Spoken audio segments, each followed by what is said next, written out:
Salah Abdeslam has been arrested, he's been wounded, he is being treated, and then he will be charged.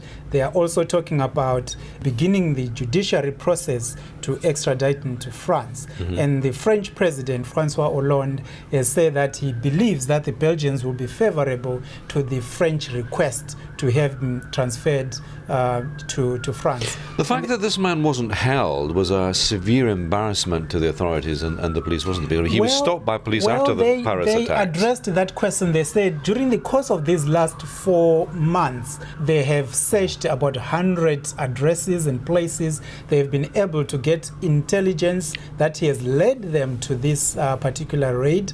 And they say you can't describe it as a failure, but it is very important for them that they were able to apprehend him when he's alive, because they believe that he might have answers to a lot of questions. There had been rumours that he'd fled to the likes of Syria. There were those kind of rumours, but there are others that we were talking to, that were on the ground, that said that the way he behaved after the Paris attacks, running away with his life, throwing away his suicide jacket and all that, they believe that he would not have made the trip to Syria. People will remember those shots outside shots I'm meaning the videotape outside that restaurant in Paris that particular evening, when the gunman sprayed with a Kalashnikov, and then there was a lady who bent down, and the man who was above her did not shoot. At that point, we thought that something had jammed, but this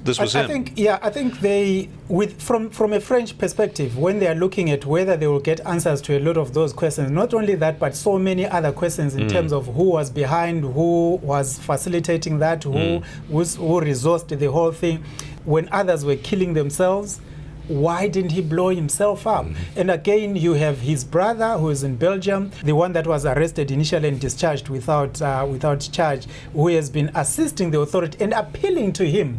And we had information a few months ago that the family and him were negotiating through the lawyers to try and get him to hand himself to the police. So it was his other brother, Brahim, who blew himself up on the night. Brahim blew himself up, but there's another brother, Mohammed, who is in Belgium, who was working with authorities and appealing to him and say he needed to hand himself over to the authorities. It was better for the family to have him alive and answer questions than have him dead. So at the end of the day, a coup for the police? Well, the Prime Minister of Belgium, Michel, congratulated the police. In this particular case, they say it has been a successful raid in their books.